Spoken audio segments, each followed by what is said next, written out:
¿Cómo están? Bienvenidos a un video más. Esta vez les traigo una nueva serie que se va a llamar Proyectos desde cero con Django. Eh, y bueno, esta serie más que nada se va a tratar de crear un proyecto desde cero hasta producción. Va a tener su propia lista de reproducción, tal cual como lo ven en la página. Por ejemplo, tenemos varias listas. Ya tenemos aquí en la parte de lista de reproducciones.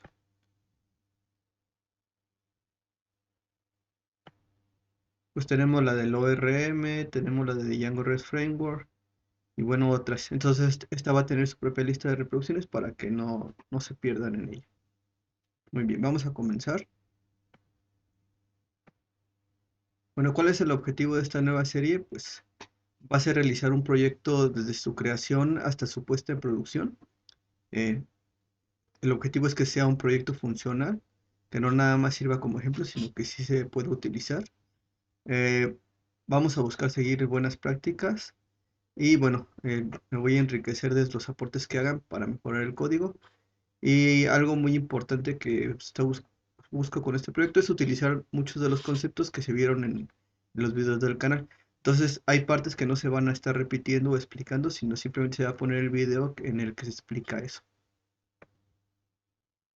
¿Cuáles son los requisitos para seguir esta nueva serie de videos? Pues tener conocimientos básicos de Python, tener conocimientos básicos de Django y tener conocimientos básicos del ORM. Igual como les digo, si se van utilizando cosas del ORM, voy a poner el video en el que se va a explicar eso. Pero bueno, ahí tienes toda la lista de reproducción sobre el ORM de Django. Como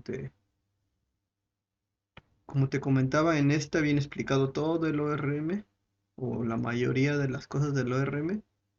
Y ya para Django REST Framework tenemos este de aquí. Muy bien. Bueno, antes de comenzar una información, este no es un manual de las mejores prácticas, porque obviamente a veces hay muchas mejores prácticas, vamos a tratar de hacer lo mejor que nosotros conocemos. Obvio hay mucho margen para mejorar y eso va a ser con el aporte de ustedes. Mucho de ese código, como les comento, pues puede ser mejorado, así que estamos esperando siempre que uno pone código, pues sabe que van a llegar este tipo de comentarios de que el código no está bien, puede hacerlo de esta mejor manera, esa no es una buena práctica y estamos dispuestos a escuchar todo ese tipo de cosas para mejorar también nosotros.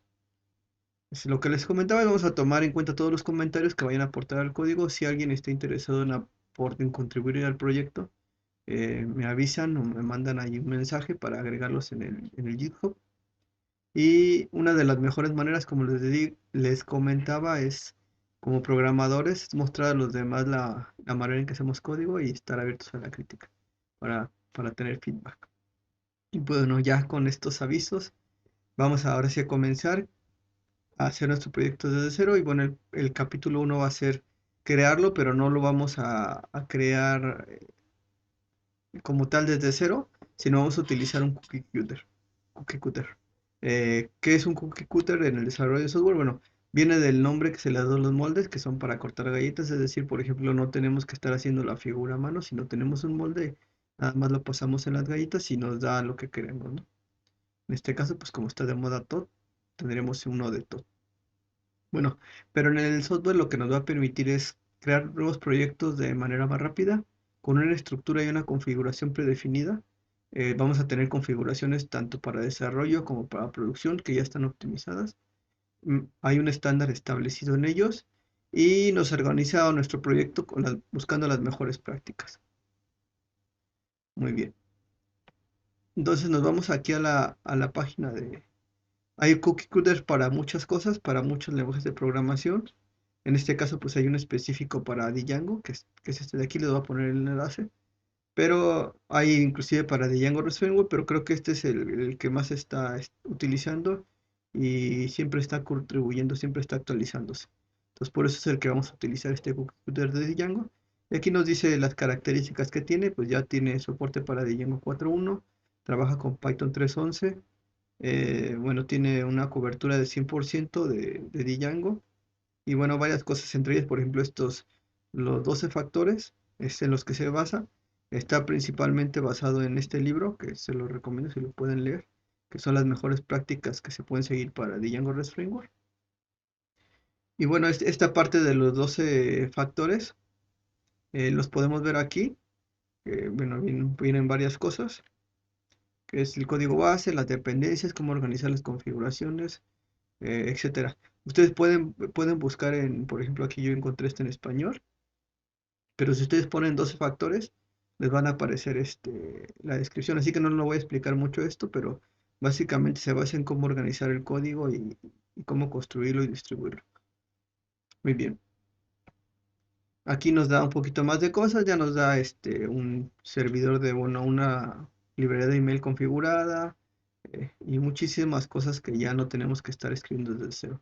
Ya está optimizado para Postgres, ya nos da test unitarios, bueno, listo para hacer test unitarios y un número de cosas, ¿no? Que lo pueden aquí investigar. Así que bueno, sin más preámbulos, vamos a comenzar a hacer nuestro proyecto utilizando un cookie. Muy bien, así que vamos a comenzar. Bueno, de hecho aquí ustedes pueden ver si no quieren seguir el video, aquí en la misma página de CookieCutter les va a dar las indicaciones de cómo se instala y cómo se pone puesto en marcha. Muy bien, vamos a comenzar. Bueno, lo primero que vamos a hacer es, vamos a abrir una terminal de PowerShell. Yo ya tengo aquí la carpeta donde voy a crear el proyecto, pero pues obviamente no lo vamos a crear así, directamente, si no vamos a crear un entorno virtual. Si no sabes que es un entorno virtual, te voy a dejar es el primer video que hablo sobre Django, ahí para que le eches un ojo. Y de hecho está ahí por partes, ahí vas a poder ver qué es un entorno virtual. Pero bueno, nos va a permitir tener separado nuestra librería del proyecto de nuestra máquina en general. Bueno, entonces vamos a comenzar. Yo ya instalé VirtualEnv, si no sabes cómo, ahí te voy a dejar otra vez el video. La cosa no perder mucho tiempo aquí. Vamos a VirtualEnv y vamos a crear nuestro video. En este caso, si no tienes la versión 11, puedes especificar la versión que tú tienes de Python. Por ejemplo, yo puedo especificarle que tengo la versión 8, que es con la que va a trabajar mi entorno virtual. Y me gusta ponerle .virtualenv. De esta manera lo corremos y nos va a empezar a generar el entorno virtual. Listo, ya nos generó el entorno virtual, solo es cuestión de activarlo. ¿Cómo lo activamos? Recuerden que estamos trabajando en Windows, lo estoy haciendo en Windows porque es un poco más difícil y no hay mucha información cuando se hace esto en Windows. Casi toda la información es en Linux. Entonces, si tienes Linux es un poquito más fácil que en Windows. Por eso lo estoy haciendo, pero no debería de cambiar mucho. Entonces voy a activarlo, virtual en script activate. Ya tengo mi entorno virtual activado. Si te fijas aquí aparece que ya está el entorno virtual activado. Limpio pantalla. Vamos a comenzar a seguir las instrucciones que nos dan aquí para el cookie. Entonces lo que nos dice es que debemos ejecutar pip install cookie cutter. Corremos. Y nos va a instalar el cookie. Ya nos instaló nuestro cookie cutter. Ahora lo que tenemos que hacer es, aquí mismo nos dice, es ejecutar esta línea de aquí. Entonces la voy a copiar y la voy a pegar ahí mismo.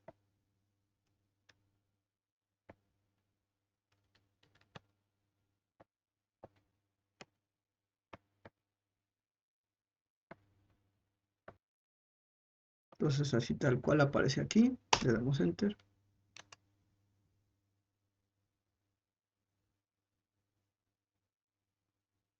Y bueno, aquí nos va a empezar la configuración de nuestro cookie.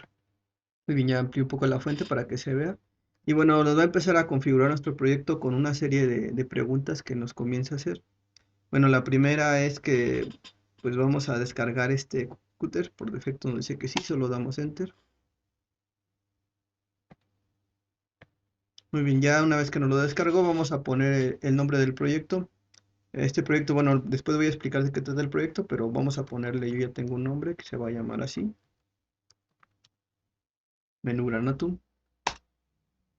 Después me va a pedir el slug num, que es un nombre corto. Bueno, él ya me lo define aquí como en minúsculas todo, lo vamos a dejar así tal cual. Tú puedes poner el nombre del proyecto que tú quieras. Nos va a poner una descripción de nuestro proyecto. Vamos a ponerle que es un proyecto para un menú genérico.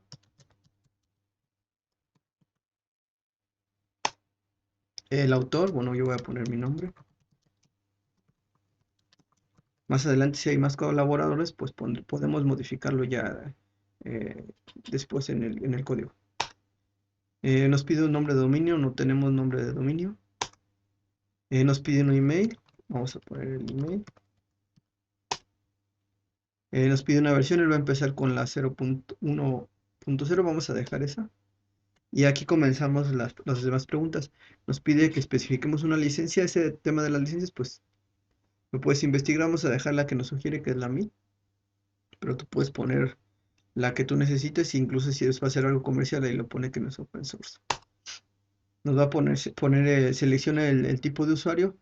Bueno, aquí en el tipo de usuario, si es que ponemos que el tipo de usuario va a ser por el uno, que es username, nos va a poner el email. Si ponemos que es el 2, nos va a excluir el campo de username. Entonces siempre es, bueno, a mí me gusta poner que existe el campo de username. Yo lo voy a dejar como uno, pero si tú quieres que el email sea ya nada más y no uses un username, puedes ponerlo con el email.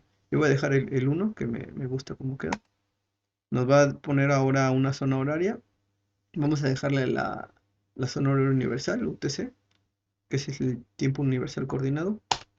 Damos simplemente Enter. En este caso nos pide que si estamos desarrollando para Windows. En este caso, pues yo sí estoy desarrollando para Windows. Le voy a decir que sí, pero si lo estás utilizando en Linux, pues simplemente le dices que no. Esto es más que nada la configuración. Yo sí estoy utilizando Windows, le digo que sí. Ok, ahora me pregunta si vamos a utilizar PyCharm, que el PyCharm pues es un entorno. Yo en este caso pues no necesito ese, porque bueno, yo voy a estar utilizando Visual Studio Code, pero si tú utilizas PyCharm, pues le puedes decir que sí para que te lo configure para ese entorno. En este caso, pues yo no uso PyCharm, no uso Docker, no voy a utilizar ahorita un contenedor, voy a utilizar en los entornos virtuales. Así que bueno, después se puede configurar para que usemos Docker. En este caso yo no voy a utilizar Docker. Le digo que no. ¿Qué versión de Postgres voy a utilizar? En este caso, pues yo tengo instalada la versión 13, así que la voy a cambiar, porque por defecto pues está la 14. Me dice que si voy a utilizar un servidor de la nube. En este caso pues yo no estoy utilizando ninguno, ni AWS ni Azure. Entonces le decimos que 4 porque por defecto queda Azure. Nos pide que si vamos a utilizar algún servicio de mail, vamos a dejarle por defecto el que nos da, que es Mailgun.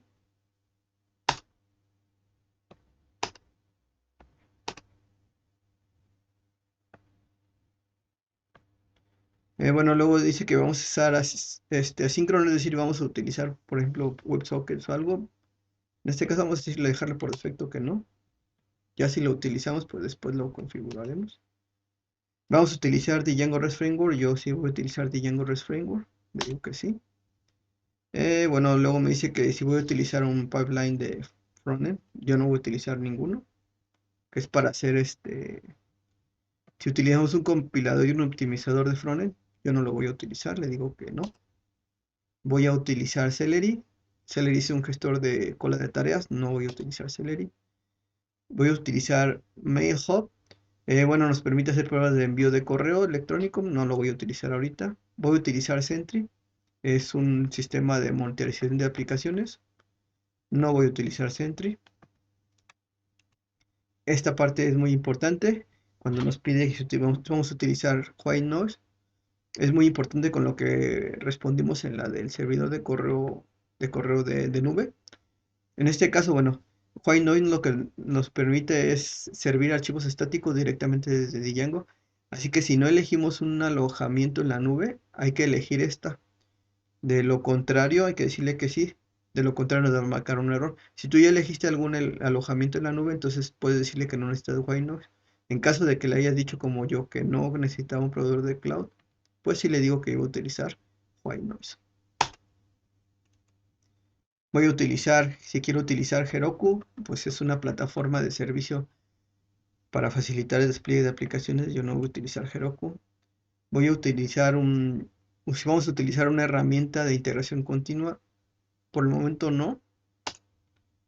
Dice que si quiero bueno, nos indica si queremos mantener el control de versiones, el archivo de variables de entorno. Si estamos trabajando en un equipo Es útil para reproducir el mismo entorno local. Si estamos utilizando Docker no es necesario. Es decir, vamos a agregar las variables de entorno dentro del control de versiones. Voy a decirle que sí para que veas cómo funciona esto. Es decir, que nuestras variables las van a ver todos. Y ahorita vas a ver cómo si funciona eso. Voy a decir que sí. Este solo es si vamos a estar contribuyendo en el desarrollo de Cookie Cutter. Nosotros no contribuimos en el desarrollo. Le vamos a decir que no. Una vez que terminamos de todas las preguntas, nos va a comenzar a crear nuestro proyecto.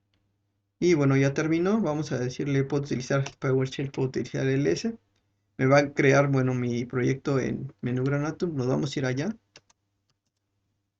Y bueno, ya nos creó nuestra estructura con todas las preguntas que nos hizo. No tenemos que empezar a hacer este Start Application para Django. Él solito hizo todo. Nos creó nuestra estructura. Vamos a empezar a ver cómo es la estructura de lo que nos creó. Pero bueno, esto lo voy a utilizar utilizando Visual Studio. Muy bien, ya abrí aquí el proyecto en Visual Studio Code. Lo puedes abrir tú en tu editor favorito. Y bueno, una de las primeras cosas que pues siempre hacemos cuando creamos un proyecto pues es instalar todas nuestras aplicaciones. Para eso pues siempre creamos un archivo o podemos instalar pip install, pero lo mejor es crear un archivo de requerimientos y luego instalarlo. Ahora lo que nos hace Cookie Cooler es que nos separa en una sola carpeta el archivo de requerimientos y vamos a tener los requerimientos base, que serían todos estos que se utilizan tanto en forma local como en producción, por ejemplo Django, Django Environment, Django REST Framework. Y después vamos a tener los archivos o paquetes que utilizamos en local. Por ejemplo, Factory Boy, este de aquí, que bueno, nos permite cuando tenemos pruebas unitarias generar como datos ficticios. Obviamente en producción ese no lo ocupas, el Django Debug Toolbar, eso solo lo ocupas en local, nunca lo vas a ocupar en producción. Por ejemplo, estamos de PyTest, igual son para hacer pruebas unitarias, esas nunca las vas a ocupar en producción. Y bueno, tiene los paquetes que sí se van a ocupar en producción. Bueno, hay que tomar en cuenta que este de local y el de producción, pues se vienen de una base, que es el que te decía aquí, que son los paquetes genéricos que se utilizan para todo. Entonces, producción utiliza los paquetes base, más por ejemplo el Unicore, que es un servidor de HTTP para Python, que en local tú no lo vas a utilizar. Y bueno, tienen otras cosas como Django en email, que tú en local vas a utilizar otro, a lo mejor. Y bueno, estos son los requerimientos. Ahora, ¿cómo los instalamos? Vámonos aquí. Me voy a ir a una terminal, voy a crear una nueva terminal. Como abrí el Visual Studio Code, pues necesito activar mi entorno virtual, lo voy a activar.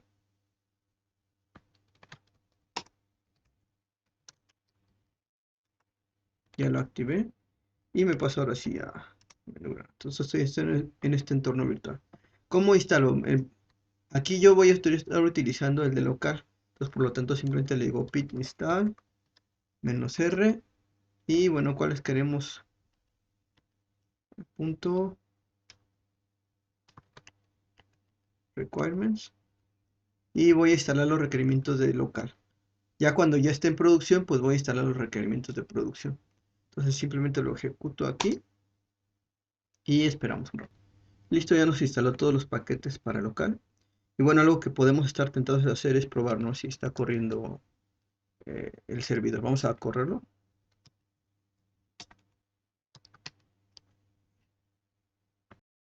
Con manage run server. Y vamos a ver qué nos dice, ¿no? Entonces lo corremos. Muy bien. Bueno, al intentar correrlo, pues nos marca un error del localhost que no se puede conectar. Entonces, aquí hay algo importante de conocer aquí. Entonces, si nos vamos aquí a la parte de config, a la parte de settings, entonces vemos que generalmente cuando creamos un proyecto solo tenemos unos settings que son locales o producción y tenemos que hacer varias cosas ahí para si lo vamos a publicar en producción. En este caso, pues tal cual lo teníamos en la parte de los requerimientos, nos lo divide en base, que si te fijas, bueno, vienen los settings base, que vienen ya todos los datos, dónde se encuentra el directorio, dónde va a leer las variables. Entonces, si te fijas aquí, por ejemplo, él busca una variable de entorno que se llama Django red.enfile. Entonces dice que si le especificamos que sí, va a ir a buscar las variables en un archivo. En este caso, por defecto, la variable está en falso. Entonces, lo que va a ir él ahorita, como está en falso, va a buscar, no va a entrar aquí y va a ir a buscar las variables dentro del entorno. Después la variable de debug pues está apagada por defecto. Y bueno, si nos vamos acá en la configuración de las bases de datos, pues busca que sea localhost y que tengamos una base de datos que se llame así. Yo no la tengo así. Entonces ahora sí vamos a estar trabajando en local. Y local pues hereda de toda esa configuración que teníamos ahí. Y en local, por ejemplo, si tenemos un debug true, es decir, si vamos a querer estar que nos muestre los errores y todo eso, pero pues obvio cuando estemos en producción eso no se va a ocupar. En local si queremos mostrar la llave, no nos interesa. En producción la llave va a ir, si nos vamos a producción aquí, en producción la llave va a ir oculta dentro de una variable de entorno, porque pues, si toma nuestra llave, pues ya está, nuestro código está desprotegido. En local no nos importa porque pues es local, es desarrollo, no importa que la llave se vaya, que se vea, ¿no? Bueno, en local todos los puertos, bueno, estos están permitidos. En producción ya nosotros pondremos los hosts que estén permitidos. Vamos a poder agregar aquí y poner algún host que esté permitido. Y bueno, en local va a tener algunas cosas, ¿no? El email que vas a utilizar en local no es el mismo que en producción. Y bueno, aquí ya están las aplicaciones instaladas, que por defecto, bueno, son todas las que teníamos en el archivo base. Si te fijas aquí en el archivo base ya vienen Django, las aplicaciones de la separa por aplicaciones de Django y las aplicaciones de tercero y las nuestras. Aquí es donde vamos a ir aplicando todas las que creamos. Y bueno, ya las une acá. Por de esa manera ya en local pues va a tener instaladas esas aplicaciones más de White Noise.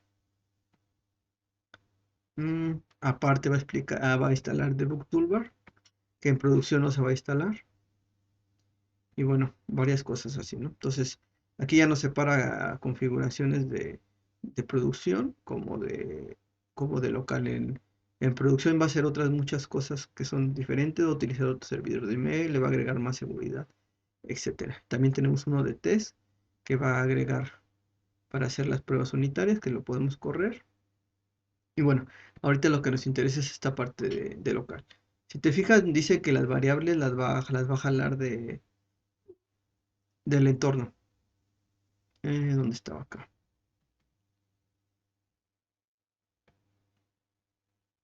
Vamos al inicio aquí. Aquí viene. Entonces, como esta variable está en falso, dice que va a tratar de crear las variables en el entorno. ¿Cómo podemos nosotros ir seteando variables? Pues en este caso en Windows, vamos a detener el servidor, lo utilizas con setx. Por ejemplo, si quisiéramos poner esta variable de Django debug, pues le pondría así y le pondría true, por ejemplo. No lo voy a hacer ahorita. Todas esas variables donde se van a almacenar en Windows. En Windows las vas a ver en esta parte cuando le des variables de entorno, te vas a esta opción y vas a ver todas las variables que se setean. Esas son ya, eh, aunque reinicies el equipo, esas variables se van a quedar. Entonces aquí lo que nos interesa es poner esta variable en verdadero para decirle que nosotros no vamos a poner las variables en las del entorno. Las del entorno te sirven para cuando esté en producción, pero en este caso como nosotros queremos que todos nuestros usuarios que bajen el código vean cómo seteamos las variables, vamos a ponerle en verdadero. Si no quisieras que nadie viera, sino que estuvieran en el entorno, pues las tendrías que poner aquí. Aquí el problema de que le digas que sí, es que, por ejemplo, tus variables, si vas a tener varios proyectos y vas a configurar, por ejemplo, de Django Debug, pues Django Debug se va a poner en true, pero si quisieras que estuviera en false, no lo vas a poder compartir. Entonces, por eso nosotros vamos a decirle que este lo vamos a poner en verdadero. Entonces, ¿cómo vamos a hacer eso? Vamos a setear esta variable de la siguiente manera. Le decimos que la variable de Django red.emp, no sé si se ve aquí, ajá, va a estar en true. Entonces simplemente le damos enter y nos guarda el valor especificado. Tú puedes irte aquí a buscarlo en esta parte, en la opción que te comentaba, y buscar esa variable y ya debe de aparecer ahí en tus settings. Si no aparece ahí y si te dijo que la guardó, vas a tener que reiniciar el equipo. Pues no es la única manera que yo conozco. Solo lo vas a hacer una vez, le estás diciendo que las variables sí se van a encontrar. Si conoces alguna forma de refrescarlo, pues me comentas. Entonces, ya como aquí le dije que esto está en true, ya no se va a ir al verdadero porque encontró una variable en el entorno. Y entonces ahora sí las variables las va a buscar de un archivo que se llama .env. Si yo tratara de correr otra vez mi servidor, pues bueno, seguiría teniendo un error, ¿no? Entonces, vamos a hacer lo que les comentaba, vamos a crear ahora sí una variable de entorno. Y bueno, lo que tenemos que hacer es crearla aquí. Y le vamos a decir, bueno, en este caso yo quiero un nuevo archivo. Ah, bueno, la opción está acá. Y el archivo se va a llamar, ¿cómo me lo puso?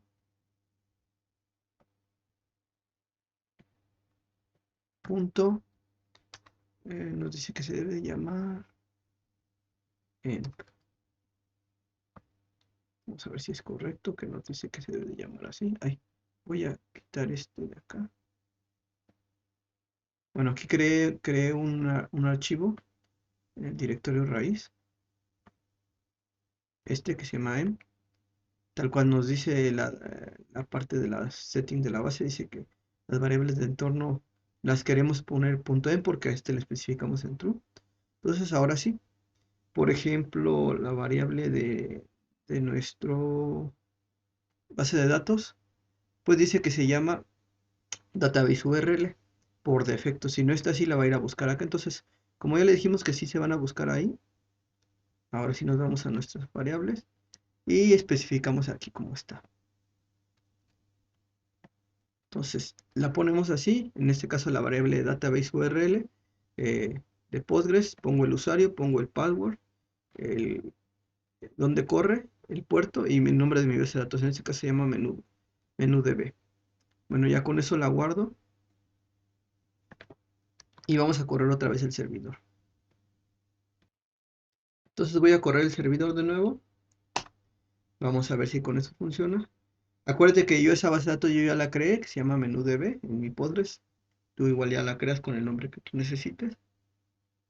Y bueno, una vez que yo le dé run server, vemos que ya pues el servidor ya está corriendo. Y bueno, nos dice que está utilizando la configuración local. Si tú quisieras correr el servidor ya cuando estés en producción, en la configuración, por ejemplo, de producción le puedes especificar que los settings que vaya a tomar son igual a, está en la carpeta config, punto, settings, punto, en este caso es productive. Nos va a marcar posiblemente un error, porque pues no hemos configurado nada para producción. Y bueno, sí nos marcó un error porque en producción ni siquiera hemos definido la secret key. Bueno, ahora, él cómo sabe que por defecto pues va a utilizar el local? Pues simplemente en esta parte de aquí, nos vamos a nuestro manage y vemos que aquí en el Django Setting Module le dice que por defecto va a utilizar el local. Nosotros a lo mejor podríamos cambiarle aquí que utilice producción, pero lo recomendable es que, bueno, si te fijas cuando estés en producción, a lo mejor vamos a correr esto, ¿no? Settings, vas a correr producción. Pero es un poco engorroso, ¿no? Nos gustaría que si estamos en producción simplemente corriéramos run server así. Y si estamos en local lo correremos. Y no importa si está en producción va a correr el setting de producción. Y si está en local el de local. ¿Cómo hacemos eso? Pues igual que lo hicimos con las variables, sería seteando esta variable. Entonces, por ejemplo, si quisiéramos irnos a producción, ya cuando estemos en nuestro servidor, obvio no va a ser un servidor de Windows, sino va a ser un servidor de Linux. Pero pues en Linux ya sabemos setear variables. Por ejemplo, setearíamos esta de aquí. Le diríamos que el Django Setting Module va a ser en producción. En este caso pues, yo voy a dejar ahorita local. Y recuerda que esas variables te van a aparecer en Windows aquí. En Linux pues tú las puedes revisar en la consola, como te aparecen. Pero ahí tú puedes revisar esa variable y puedes saber en esa máquina que está corriendo. Entonces en producción puedo ver y va a decir, estoy corriendo por defecto producción y aquí estoy corriendo por defecto local. Entonces simplemente lo corro aquí y bueno, aquí ya no importa yo si lo corro, si corro siempre que corra mi run server, mi variable Django Static Module está para local, aunque por defecto está aquí. Cuando yo me vaya a servir a mi servidor y la CT va a estar en producción, entonces simplemente voy a correr mi run server y él va a ver la variable y la va a buscar. Ya no tenemos que modificar nada de aquí, todo va a estar en las variables. Y bueno, ya vemos que nos corre, pero pues obviamente no vamos a abrirlo porque ¿qué es lo que nos falta? Pues hacer las migraciones.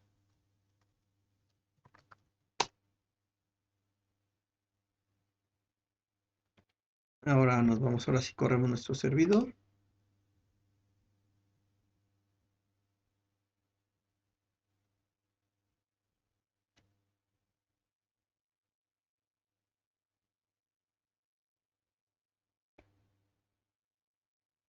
Tarda un poco. Ahí está, vamos a abrirlo. Vamos a abrirlo por acá. Y bueno, aquí ya nos abrió. Y bueno, nos pone por defecto una estructura ya con inicio de sesión y muchas cosas para que esté listo. Algunas cosas no las vamos a utilizar, pero él ya nos tiene con usuarios y con varias cosas para registrar, ¿no? Ya está nuestro proyecto listo. Gracias a Quickcutter no tuvimos que hacer muchas cosas. Y bueno, nos falta una cosa más. Y pues lo que nos falta es subir a nuestro proyecto a GitHub. Yo tengo ya aquí un proyecto que se llama Milgram Atom. Pues está vacío.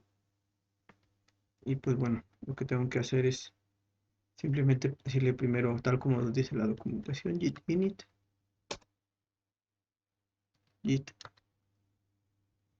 add, para que agregue todos, punto. Vamos a ponerle git commit, -m, inicio del proyecto.